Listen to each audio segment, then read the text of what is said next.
And that's tonight's entertainment report.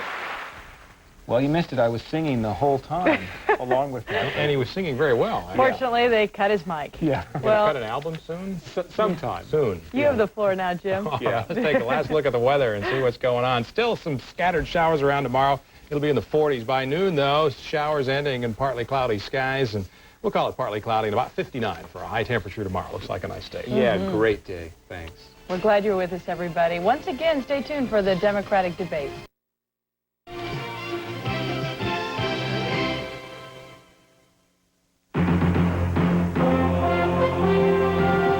This is an ABC News special. The 92 votes. Tonight, the Super Tuesday debates. Now from Dallas, Peter Jennings. Good evening. As I'm sure you know, this is an important occasion for the candidates. Super Tuesday, with primaries or caucuses in 11 states, is only 5 days away. Now, this is not the first time that these men have all been together. They're actually quite accustomed to one another. Governor Bill Clinton, former Governor Jerry Brown, Senator Tom Harkin, and former Senator Paul Tsongas. Now, you at home may have heard them debate once or several times, or perhaps not at all. But on previous occasions, they've been questioned by journalists and sometimes invited citizens. Our own totally unscientific survey suggests that some people, us included on occasion, have had difficulty comprehending exactly where they stand on a given issue. And it is, gentlemen, sometimes difficult to pin you down on specifics. We would venture that no one knows their various positions better, nor spots their weaknesses quicker than they do themselves, which is why we've decided that this evening, as much as possible, they shall conduct their own debate, that they should be the ones to press each other for specific answers. Should also tell you at home, this debate was taped this evening for their convenience, because some of them have campaign commitments elsewhere early tomorrow morning. We'll be back in just a moment to begin.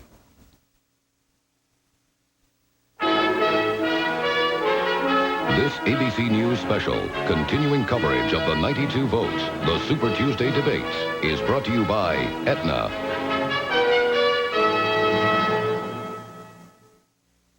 I'm a nurse, and I'm a nurse first, and I'm an Aetna employee second. The care is first. You know, is that patient being handled appropriately? I would hope that we would all care about patients the way we would ourselves or our own family members. And that's the way I see it. That, you know, that's my job.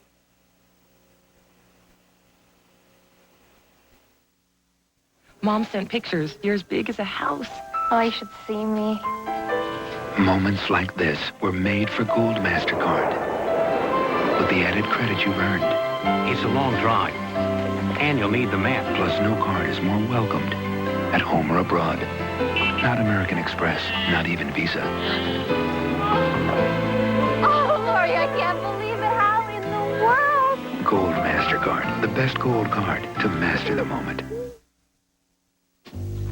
Once you taste new Kellogg's Nutri-Grain Nuggets, you'll forget about Post-Grape Nuts. Hey, this tastes better than, you know. Oh, yeah, better than our old nuggets. Right, it's much better than, what's its name? Tastes so much better. People prefer new Kellogg's Nutri-Grain Nuggets by 2 to 1. 2 to 1. What were we talking about? We were talking? New Kellogg's Nutri-Grain Nuggets. The taste will make you forget your old nuggets.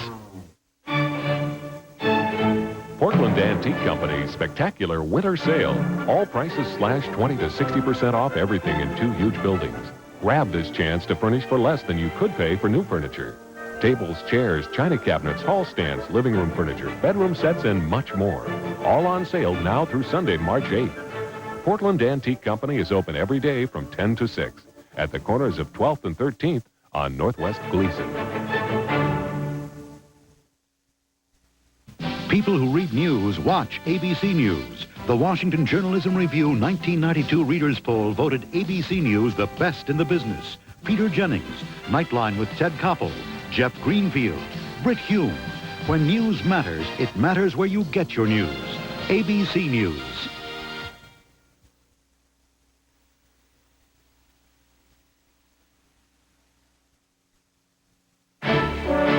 This ABC News special, the Super Tuesday debate, continues. Here again. again from the studios of ABC affiliate WFAA in Dallas, Peter Jennings. Gentlemen, I think you already know that I will try not to intrude except as a timekeeper and on those occasions when I really honestly don't understand what you're saying. I appeal to you all for plain English because you do sometimes lose us, I'm sorry to say, with your government jargon, or at least when you use government jargon. It goes without saying that we hope for an exchange and not for speeches, and I hope we also enjoy ourselves. I'd like to start with you, Governor Brown, if I may. How do you differ from the other candidates on what you would do for those people in America today who are clearly suffering because of the recession? How I would differ? I embrace the concept of a total revamping of the tax code. I think it is 4,000 pages of ambiguity, double taxation, contradiction, and unfairness. I would sweep it all away, and I would create a flat tax of 13% on business, on individuals, and thereby free up the saving and investment that every single economist wants. And more than that, I would take immediate action to develop jobs to deal with the central issue of energy waste in this economy, which is costing us $300 billion a year. And President Bush, and certainly the next president, could start within 24 hours putting thousands of people to work, retrofitting buildings, double painting windows, redoing and re-engineering heating and lighting and other things like that, that would, over a 10-year period, generate enormous savings that would pay for the employment of millions of people who don't have any jobs today. And that is a goal that is within our grasp, and it's totally financeable by the gains that it would make in energy efficiency and make the whole economy better. Senator, what's wrong with that? What's wrong with a flat tax, for example? Well, first of all, some of what Governor Brown says is viable and should be done, but I think he's putting the cart before the horse.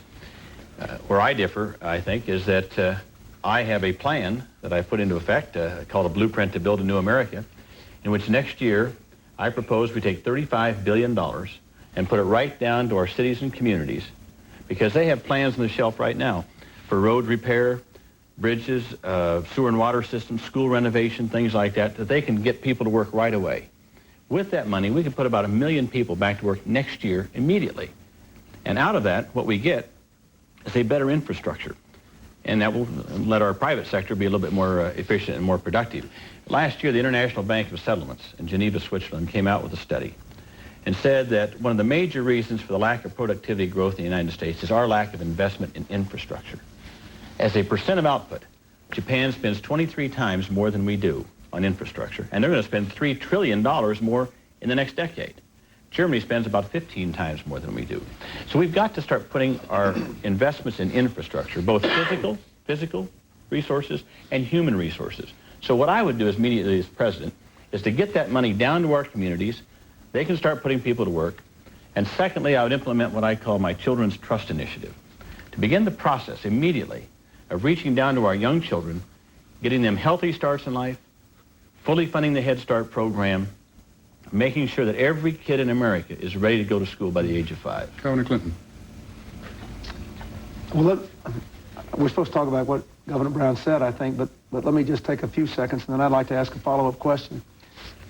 I agree with much of what he said about energy conservation. I think there are... forgive me, I don't think he spoke about energy conservation. Yes, he did, but investing in energy efficiency. Right, thank you. As a way to put people to work immediately, there's jobs. If you're looking at how to free up capital in this country to reinvest in public initiatives, it doesn't require a tax increase. There are basically 3 places: in defense reductions, in cost of control of health care costs, and in energy efficiency. So I agree with that. I believe we need a short and long-term economic strategy. In the short term, I agree with much of what has been said. I also think we have a 6-year highway plan that we played for with President Bush and the Congress passing the gas tax last year.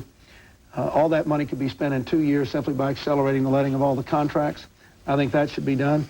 I think we should do some things to stimulate the housing market. We need a short-term plan, but we really need a long-term plan for America's economic revival, and one that goes well beyond what was done in the 1980s.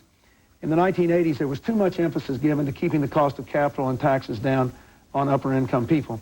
You see this New York Times story today that will be in every newspaper in America tomorrow that in the 80s, the top 1% of the people had 60% of the net economic growth in the 80s. That's because we concentrated too much on just keeping the cost of money down and increasing the value of the stock market. Now, the stock market tripled in the 80s. We can't do any better than that. I certainly don't want to hurt it, but it tripled. Average wages went down, the work week increased, productivity declined, and the working poor exploded.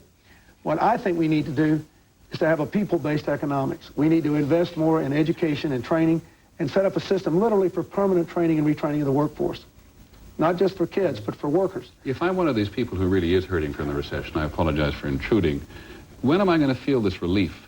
Well, on the short term, if you on the worker initiatives, if you get the economy going again, if you keep the interest rates down, if you get the housing market going, if you make some of these other public investments, you'll begin to see it. But let's be honest, you have two problems. You have a 3-year recession, which is the worst since before World War II. But every one of us would agree that America's productivity has been going downhill for well over a decade. And you need a long-term economic strategy. We've got to tell the people the truth about that. Senator Sanger. Well, during the Reagan-Bush years, the United States increasingly lost its capacity to compete. I mean, Japan has an economic strategy. Germany has an economic strategy. They know where they're going. Taiwan has an economic strategy. If you walk out here in the street and ask anybody, what is George Bush's economic battle plan to rescue this country, they could not tell you. Now, MIT did a study 2 years ago. What was happening to this economy? We've lost 1.2 million jobs in manufacturing. So the Japanese and the Germans and everybody else is simply ebbing away our manufacturing base. And the conclusion of the MIT report was very simple. If you wish to live well, you must produce well. Now, there was an article in the New York Times this Sunday. Japan has now exceeded us, not only in capital investment, but in R&D. And they are half our size. So it is inevitable if that continues, they will get the high-paid jobs and we will end up, as we are now, losing competitive advantage. So ultimately what it comes down to, you have to invest in the infrastructure, the personal, the manufacturing base, the engine that drives the economy. People need to work. The average working man or woman in this country, all they want is a job. Give us a job so we can provide for our people. So you have to look at where the engine is. The engine is manufacturing. If you look at, for example, the age of American equipment in the factory floor, on farms, that kind of thing, we are simply falling further and further behind. Help us pick out the differences between you a little better, though. Well, yeah, can we follow up on that? I have some real differences that I think we can point out. Governor Brown? Well, wait a minute. Senator Governor Harkin, Brown? Everybody got their plan out. You cut me off. I didn't get to say what I thought we ought to do. But go ahead, Jerry. Well, because this doesn't go just to the plan. It goes to the basis of power. You see, you can hear a lot of things about tax cut. He has his tax cuts for what he calls the middle class. He has some tax cuts for what he calls business.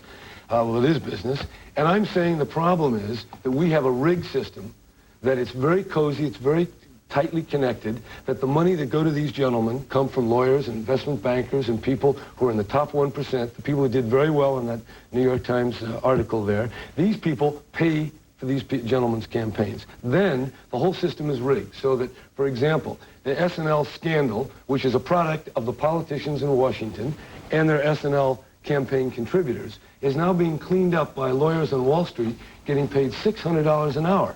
They've rigged the system so there's not enough money to pay a nurse's aide or a teacher's aide even $6 an hour. So you have that imbalance. Wait a minute, I have one more thing. That we haven't heard any talk about the strengthening labor unions, having employees buy ownership in the management. And the reason why the rich are always going to get richer is because most people in this country don't have the tools to take back power. And I think that's the trouble, why this imbalance is growing. And my campaign is highlighting that by the campaign limitation of $100, but also calling for greater empowerment of trade union people, employees. We've got to balance this thing so that the management doesn't pay themselves $2 million. The lawyers and all the people who go to these $1,000 fundraisers, which you are the champion at, Bill, and you're coming up, but you're still a distant second. These are the people... Said he, pointing at Senator Tsongas. These are the people who are doing very well, and those plain folks... Don't wait for me to interrupt him. That may be watching, they have no power because they don't pay the money, and they're just ghosts in this political campaign, and that's why this is a campaign of insurgency. We're fighting that. The only problem is, of course, Jerry Brown's a born-again insurgent. He was the biggest of the big money raisers until he decided to run for president. But look, I want to ask you a question about your... I'll answer that in due course. Just a minute. However, I do agree that the organized interest groups brought us the savings and loan debacle, which is the worst thing that ever happened. But I was the first person, even before you, who said we ought to limit the deductibility of excessive executive pay. I said we ought to raise income taxes on high-income people to give middle-class people and low-income people a break. I came out for an empowerment strategy for lower-income working people. Let me ask you a question about your plan. Wait, let me ask you a question about your plan. Okay. Don't you also require, in addition to the 13% income tax, a 13% value-added tax? Right, on business. All right, so if that tax gets passed along, won't everybody really be paying 26% of their income directly or indirectly in No, taxes? it'll have no price effect because we abolished the same amount of taxes as we replaced with the 13%. That would happen, as you described, if we did it as an add-on. This is a substitution. No Social Security tax, no gasoline tax, as our friend Paul Tsongas wants. Oh, I agree with that. This eliminates all the taxes we now pay. Yeah, but if I'm out here making straight 13. if I'm making $25,000 a year and I'm just trying to figure out if I elect Brown president, right. You know, I'm going to get rid of my Social Security tax, my gas tax, and my income tax at the federal level. Right. And I'm going to pay a 13% flat income tax. Minus your rent and minus your my rent and your charity.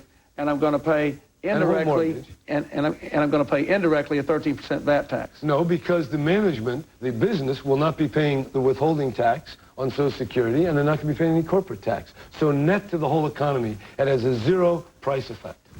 Yeah, but to the average person, they're either going to be paying money out of their pocket or they're not. I just don't want people to think they're only going to pay 13% under your plan because I think they are. You're going to make us all look like we're going to tax them twice, and I don't believe that. No, they're only going to pay 13%. This is not a rabbit in the hat. I mean, you're going to still pay 26%. Look, we collected $1 trillion 2 years ago in the federal government. Will there be a VAT on under this 13%?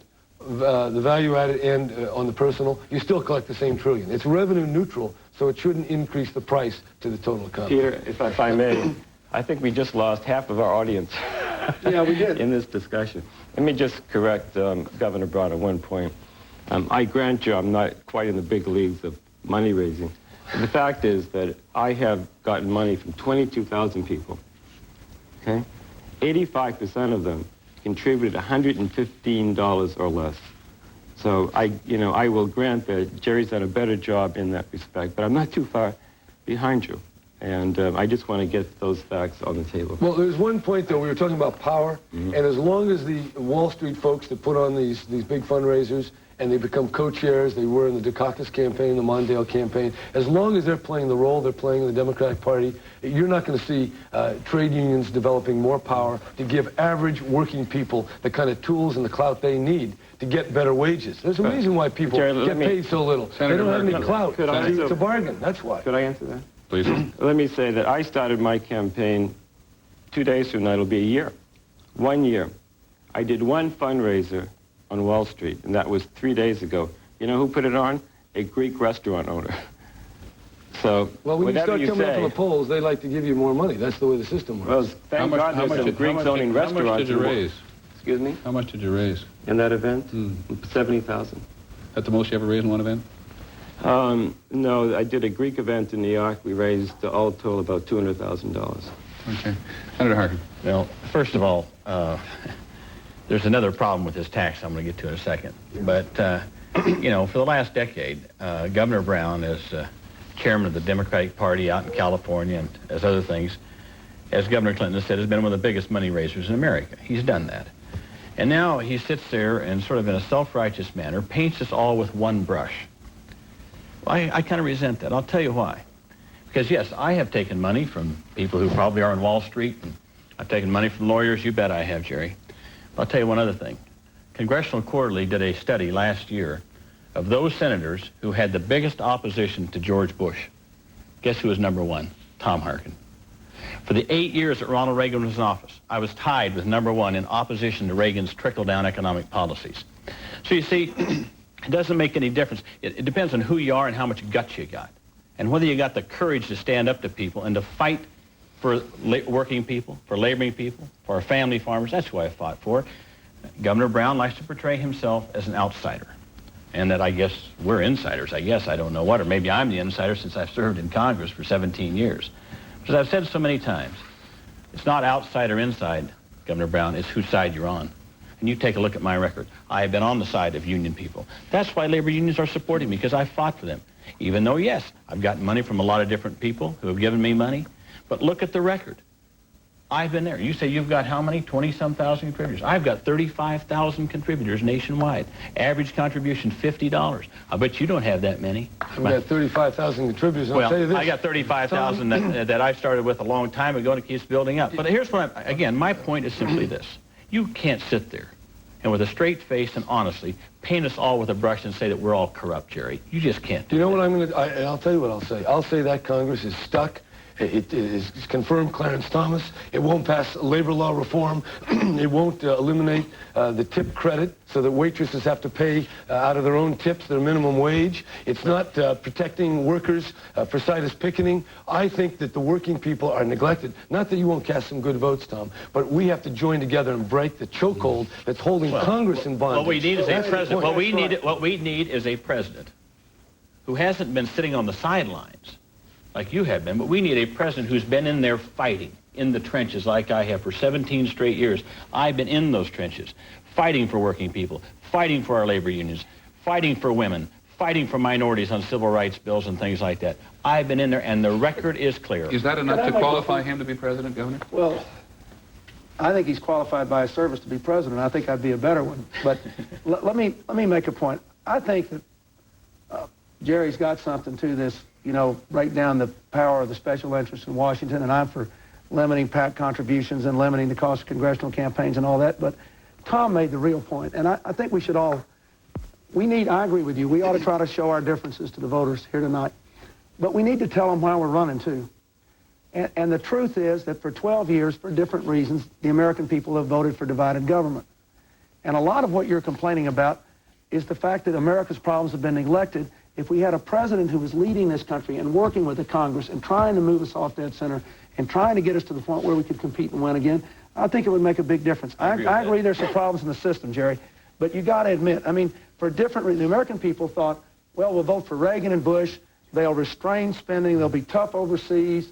They'll think government's bad and hold it down, but we better keep the Democrats in there. They'll restrain Reagan and Bush's worst instincts and preserve the gains of the past.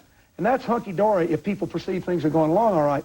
Meanwhile, the country's going downhill because, as Paul says, we have no economic strategy. The key is to elect a president who will lead and work with Congress. I think that's even more important than anything you can say about organized interest groups. If we get elected, any of us, on a plan to reform health care, on a plan to have a national economic strategy for a change, the Congress will enact it in a heartbeat because the people will be sending them a message. I think that's more important than the You mentioned President Bush, so perhaps I could try to get a little more specific. Senator Tsongas, Governor Clinton has been saying recently that your economic proposals mirror those of President Bush and will not improve the lives of middle and lower class Americans. Is he right? Well, let me say that Tom voted against the Reagan tax proposal. There were 11 senators who did so. I was one of them. 11.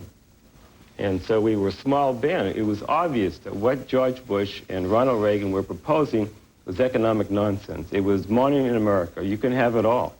We'll cut your taxes, we'll massively increase defense spending, and somehow it all worked itself out. It was on a napkin. Arthur Laffer put down all this on a napkin, handed it to Ronald Reagan, and that's what's happened to this country. $3 trillion of debt. But the problem is they have no strategy. It was just this mystical, you simply lower taxes, somehow the economy will come around. But there are a lot of Democratic, there are Democratic primaries. Forgive again my interruption. There are Democratic primaries coming up next week in 11 states or caucuses. Voters are going to have to choose between the two of you, or the four of you, whatever the case may be. Can you at least, four of us. Can you address the question of what he has had to say about your economic proposals? He says you sound like President Bush. Well, I was endorsed last Sunday by the Atlanta Constitution.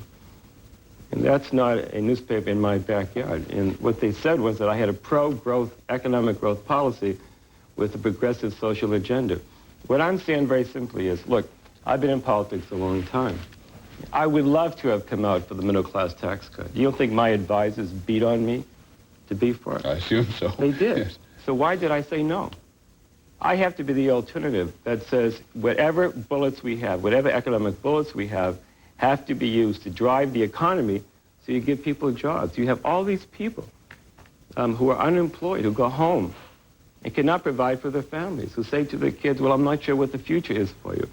So I have to be the alternative that says I'm going to do what is necessary, irrespective of the polling data. And the reason that Democrats... I want to make a point right there. Governor Brown, I think it's Governor Clinton's turn. I think we need to be specific, if I might, because all four of us have different positions. Yes. And maybe if we could just give our positions and why without characterizing them, it would be good. Well, except, Governor, you were the one who characterized him as sounding like President Bush, which is rather damning in the middle of a Democratic campaign, isn't it? What I said was I quoted the Time essay saying it was trickle-down economics.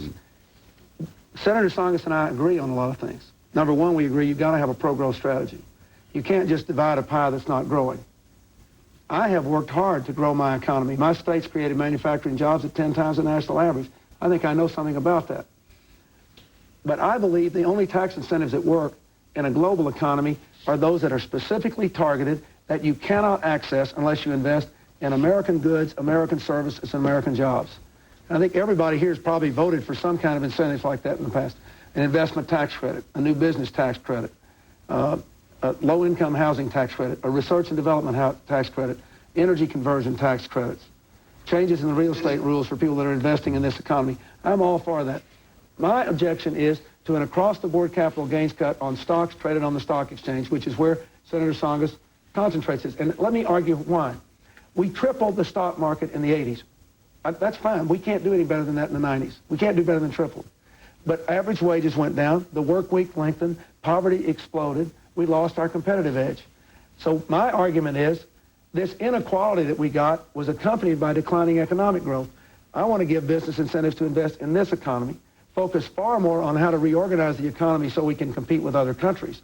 Export finance, for example, and greater R&D targeted to new technologies, and put more emphasis in the education and training. Put people first. Our real difference here is over whether we should have targeted or across-the-board tax cuts. And that's how I feel about it. Now, Senator Harkin, I think, thinks we should take the money and put it directly in infrastructure. And you can argue that. And I don't know where Senator and Governor Brown says have a flat tax across the board. But my argument is, if you look at the way the world works, money's mobile, management's mobile. All we got in this country is our people, our infrastructure, and the natural resources God gave us. We don't have anything else. And to give these across-the-board cuts to people who got, look at this, that's who's going to benefit from an across-the-board capital gains. The people that got 60% of the wealth in the last decade, and it did not make us a richer country. It was only in the 1980s that people said, growth now, fairness on down the road. Nobody ever thought that was possible before. Now we know it's not possible now. Could I... You don't need me to interrupt you. I think there's a very good point here that I want to make. All that growth is reflected in these big corporate managers that are making 150 times more than their workers are making.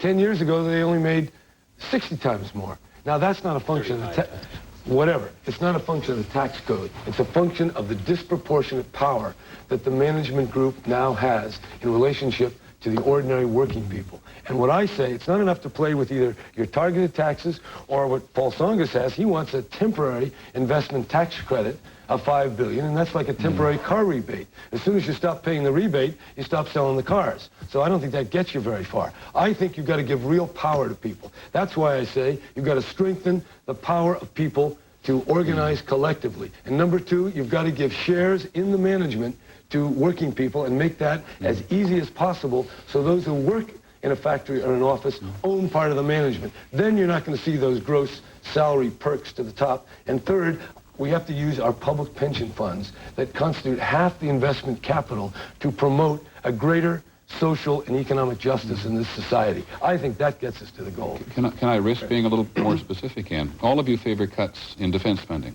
The South, where most of next week's have a job. And that is true in Germany as well. So there is an inevitability to what happens if you don't invest. The great American dream is by men and women in small garages that have great ideas that become companies that employ people. Talk to those people today. You know what's going on? There is no capital for them to grow their companies and start companies. So what happens, they have two choices. Starve, and that's what's happening today, or eventually sell that technology to the Japanese and the Germans and everybody else. This is something the Reagan-Bush people have no sense of. So my capital gains is very simple. It says if you invest in those things which grow the economy, you're going to get a capital gains tax cut if you hold it long term. So if you're a speculator, I charge you a higher capital gains tax. If you hold it long term, it comes down. And the other interesting thing is that my capital gains tax is paid for by the wealthy. So what I'm saying to the wealthy of this country very simply is, you invest in America, you do very well. If you don't invest in America, you're going to get hurt. You have to give the people who have the funds the incentive not to go out and consume with yachts and this kind of thing, but to invest so people have jobs. Ultimately, we're going to get overwhelmed by the foreign competition. It's a very Darwinian world out there. And my job is to provide the economic strategy. That's why these endorsements have come, because there's an economic strategy in putting this thing together. Well, wait a minute. I think... Let Tom answer it. And then... Again, that's really trickled down. That's what we've seen for the last 12 years. We take your tax dollars and we give it to the few at the top. We deregulate business and trust them to do what's right. Look what it's got us. Leverage buyouts, junk bonds, mergers, S&Ls, the whole panoply of things that have caused all the pain that we see in America today. And as a matter of fact, the facts don't bear out, Paul, what you're saying. In the mid-1980s, we actually reduced the capital gains exclusion, or you might say, conversely, we increased capital gains tax, and venture capital actually increased. We actually had more venture capital. People invest in these things not because of a tax exclusion, but because they think that something's going to grow and they're going to make a profit on it. Let's face it. It has nothing to do with the capital gains. A capital gains tax you get when you sell a business, when you sell something. Investment tax credit, which I'm in favor of, you get it right up front to buy new plant and equipment and put people to work. That's the way we ought to go, investment tax credit. Now, secondly, let me just finish one other thing. The blueprint for building a new America that I have come up with does two things. It provides short-term and long-term growth. First of all, short-term stimulus gets the money down and puts people to work next year, over 1 million people. And those 1 million people will make a lot of money and they'll spend that money. It gets the wheels. It's bottom up, not top down, it's bottom up. Secondly, I've proposed what I call a Children's Trust Initiative. And I'm telling you, it's not going to come on the cheap. I'm proposing over the next 5 years to invest $25 billion in our kids. That means maternal and child health care programs, women, infants, and children's programs, fully funding Head Start, getting these kids ready to go in life, fully funding the immunization program. The Children's Trust, get these kids started early in life on the right path. We know that if we do that, it's going to save us a ton of money later on. So you get the short-term stimulus of putting people to work, and then you're looking down the road. The best place, if you want to invest in the future of this country, is invest in our children. That's the best place you can invest. We have to take a break, I regret, and we'll be back in just a moment.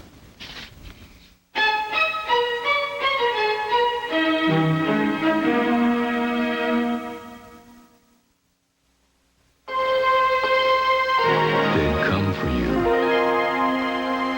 It's your bed, your Serta Perfect Sleeper, but it's the most comfortable spot in the house. The Serta surface and support-only Serta builds in makes it that way, the way it should be. It's why people are saying, I want my Serta. Hurry, it's the Great American Serta Mattress Sale at participating retailers everywhere. They're blasting prices on Perfect Sleeper today. I'm alive. Sonia Schofield.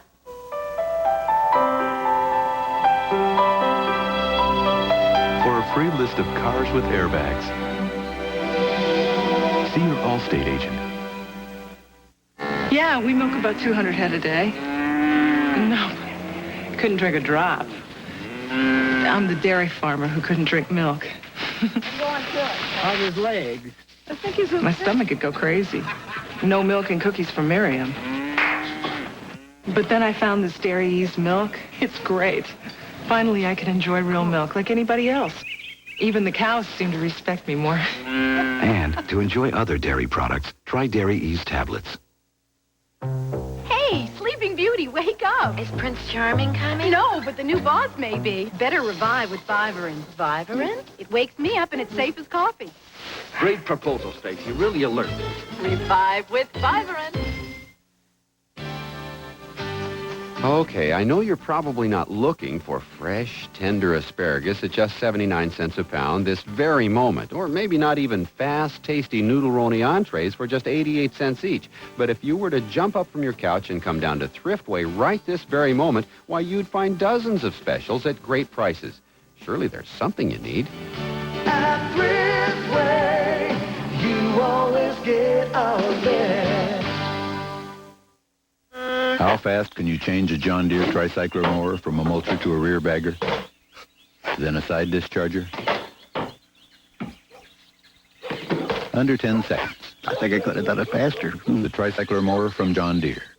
Call this number and get a $20 discount certificate on a John Deere mower. 1-800-858-0100. Q. Now you want to use the phone? Brother Meade preaches the world will end soon and only his followers will survive. So why are their children dying? 2020 takes you inside this strange group Friday.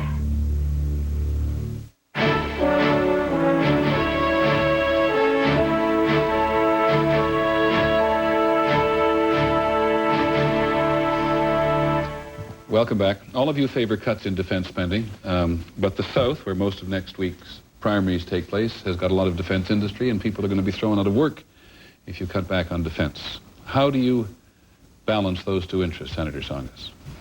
Well, there is going to be a defense, and we're going to have a strong defense, and that will continue. But the fact is the defense budget will start running down. But the fact is that most people in that industry have skills, very good skills. So it gets me back to my original idea.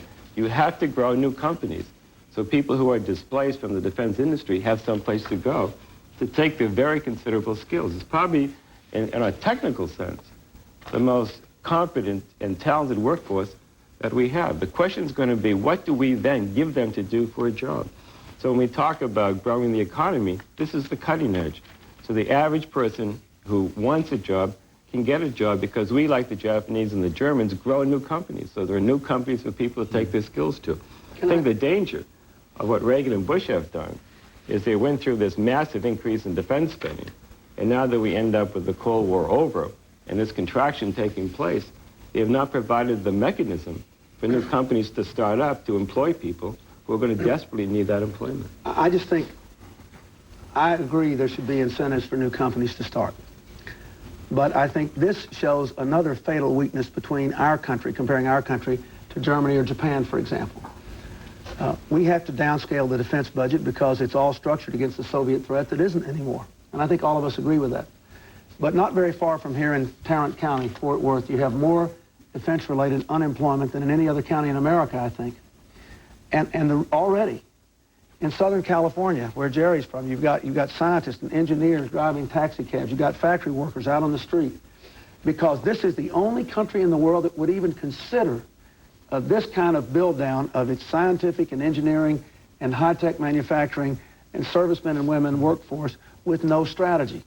So I think while we do need a fertile growing ground for new companies, we also need a real strategy. I mean a real strategy. Number one, every dollar you reduce defense research and development, increase commercial research and development. Number two, set up an advanced products research agency, just like we have now for defense projects, for commercial projects, to help take those ideas into the workplace. Advanced products research agency, yeah. It's a government-private partnership, public-private partnership to create new products in America. Number three, give these plants some extra time on their contracts to convert the plants and to retrain the workers. And four, target the areas that we know we're going to need high-tech investment in the future. Environmental cleanup, environmental technology, space technology, the super collider, these kinds of technology-based areas of the future where you can put all these people to work. I don't think just creating an environment, unless you have a strategy, will work. Let me just give you one example, and I'll cede the floor. Can I just ask about all those scientists you said referring taxis? They're listening to you tonight, and how long are they going to have to wait? Well, they'll wait a lot less if I'm president than if George Bush is reelected. Let me give you a comparable example. Japan, contrary to a lot of people's belief, they lose jobs too. Even Taiwan is now losing jobs to lower-income countries. The difference is they have a plan. The Japanese lost their shipbuilding industry to the Koreans and the Brazilians. They had all these high-skilled factory workers. What would they do in America? They'd walk around till their unemployment ran out. Then they'd take a job making half what they used to make. And like Jerry says or Tom says, it would break the local labor union because they wouldn't have any members left. What'd they do in Japan? They phased the thing out over 10 years. They retrained all the workers. They moved up, not down the economic ladder because they had a strategy. That's what we ought to do with the defense workers. They are too precious a resource not to not only have a good environment to move into, but a definite economic strategy. If we downplay this defense without a strategy to do something with those people, we're going to kill them and hurt the economy. You want to be specific about defense. Ronald Reagan and the Congress increased defense on the basis of the Soviet threat by 100%, going up. It's 150 billion. All right, the Soviet threat's gone, so coming down, we know we're going to cut it by 150 billion, which is half. We know that. We're going to do it in 5 years. And the sad thing is, when there's no conversion plan, it's the working people who pay the price, not the executive of Boeing or the executive of Lockheed. They still get their pay raises, and it's the workers who walk, because the politicians are not acknowledging we do need a strategy. High-speed trains, rebuild the shipping industry, expand the civilian space industry, get into various forms of energy. My whole program of millions of jobs to make America energy efficient will need a lot of engineers, a lot of trained people. You need a goal. That's the way you get there. Senator, now, I just want to say something about these targeted tax cuts. They make me a little nervous. I'll tell you why, because they keep changing them. In 1986, capital gains was increased and the investment tax credit was abolished. Now everybody wants to reduce capital gains. Not everybody, Tom doesn't, but these two do, and they want to bring back investment tax credit. Well, if it's so good now, why was it bad 5 years ago? You churn the tax code. My 13% proposal will allow business to expense new equipment 100% the first year. No need for tax accountants and lawyers and half the IRS. This thing is simple. It takes effect immediately, and it'll drive this economy forward in a way that these politically determined targets never will. You're smiling, Senator Tonga. You're taking a pro-business position. Coupled with my pro-justice, pro-empowerment of working people position. Well, I quote the Atlanta Constitution when they endorsed me. Pro-economic growth with a progressive social agenda. I'm proud of that. I'm very proud of that. Well, but your social agenda let me say that is abortion and gay rights. It's not real economic power. I spoke in Florida 2 days ago to exactly the group you were talking about, people with great skills who are unemployed. And I said to them, if I give a 97 cents a day middle-class tax cut, you going to get a job? See, for them, it's not theory. For them, it's real, because they know that giving out 97 cents a day provides no jobs. You have to stimulate... Let me finish. Let me finish. How's it you have to stimulate the economy.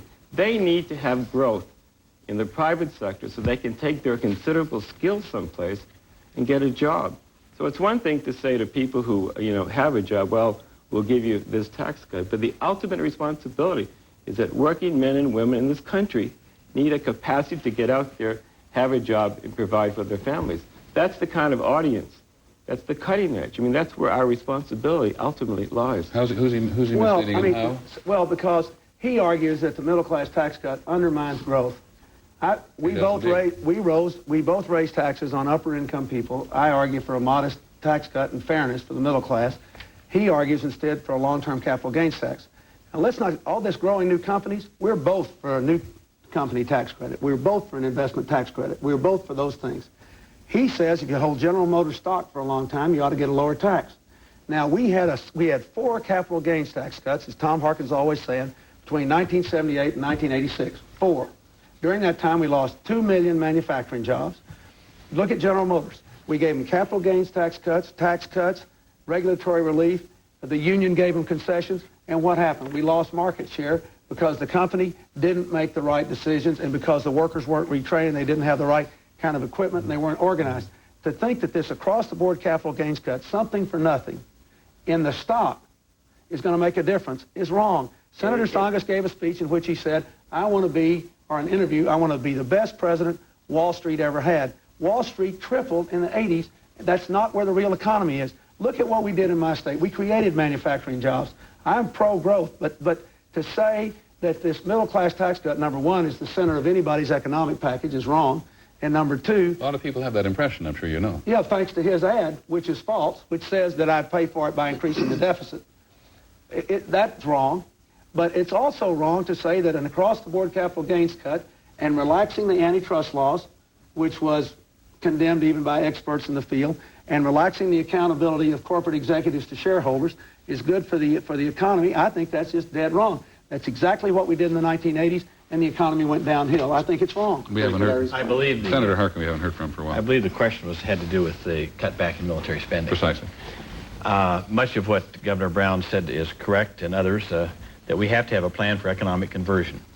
By the Pentagon's own estimates, for every $1 billion that we convert from military spending to civilian spending in our military bases, it creates 6,800 more jobs. because civilian spending has much more of a ripple effect than military spending. And so we have to have a plan. And I think what we ought to be, rather than going after each other, we ought to talk about our plans. What are we doing? Talk about our plans and talk about what Bush's plan is not. George Bush basically is letting these people, as I think Governor Clinton said, go out and drive taxi cabs. I look upon these people who worked in our defense industries as our Cold War veterans. They were the ones that really won the Cold War for us. They did everything we asked them. They worked hard. They paid their taxes. They raised their families.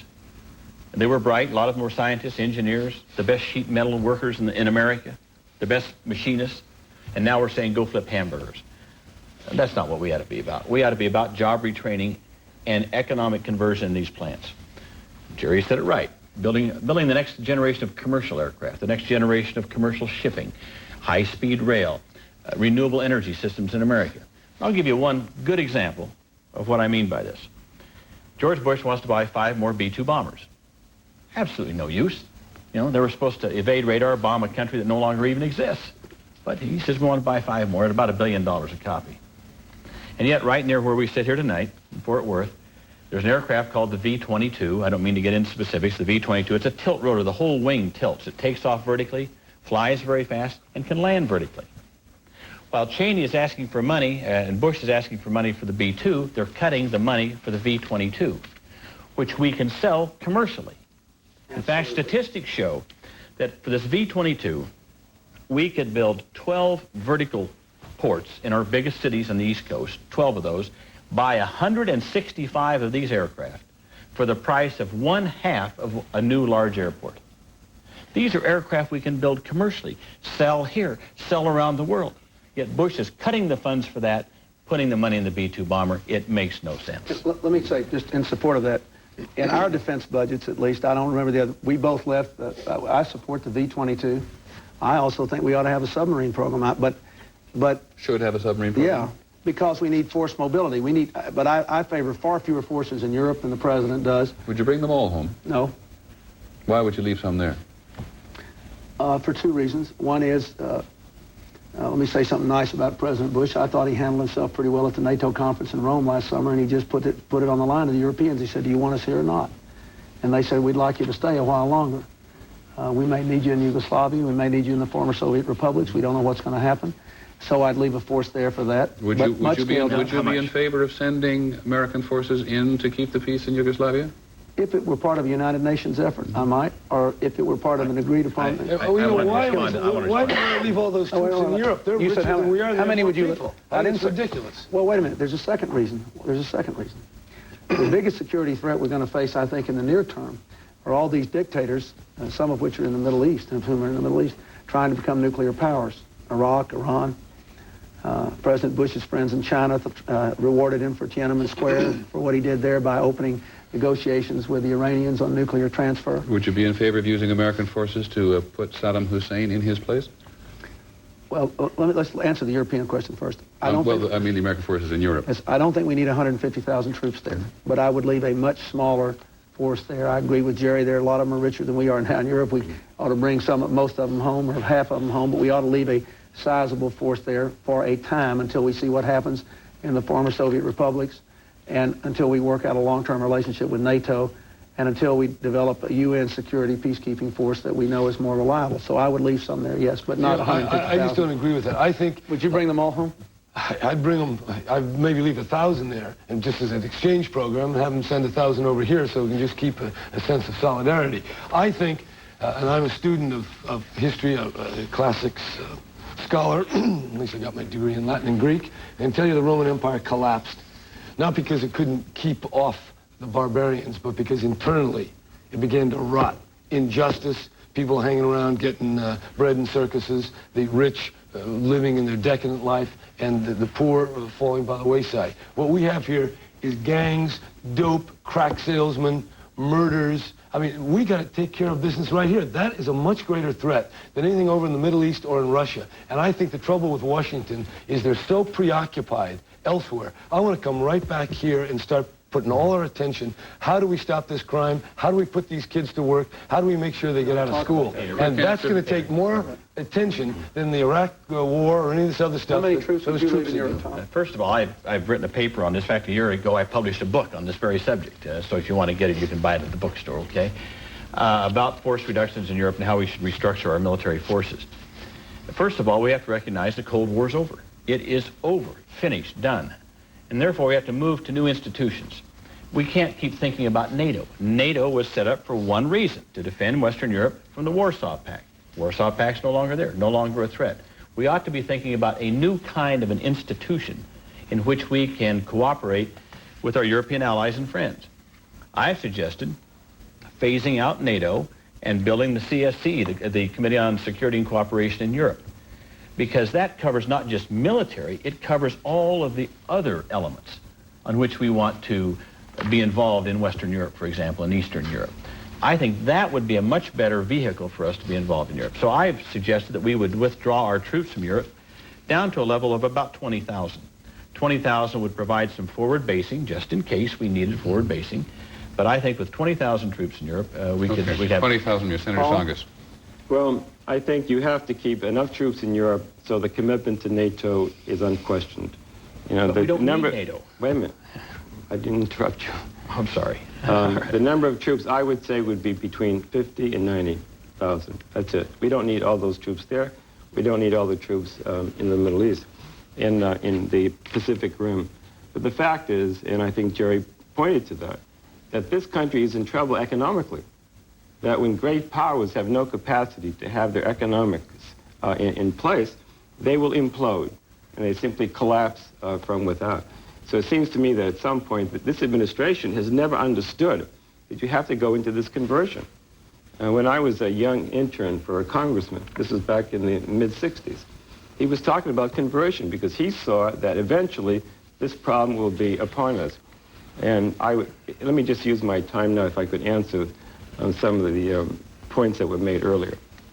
My position about American business is very clear. I said to the American entrepreneur, I'll be the best friend you've ever had because I'll help you grow, help you be profitable. That's the good news.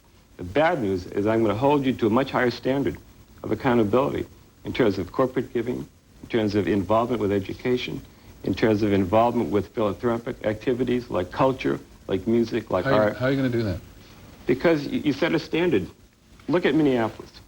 In Minneapolis, they set a standard. Nothing, no law, no promulgation. They simply say, we look at 2.5% of your pre-tax profits, and the community sets the standard. Let me make one other point, this issue of accountability.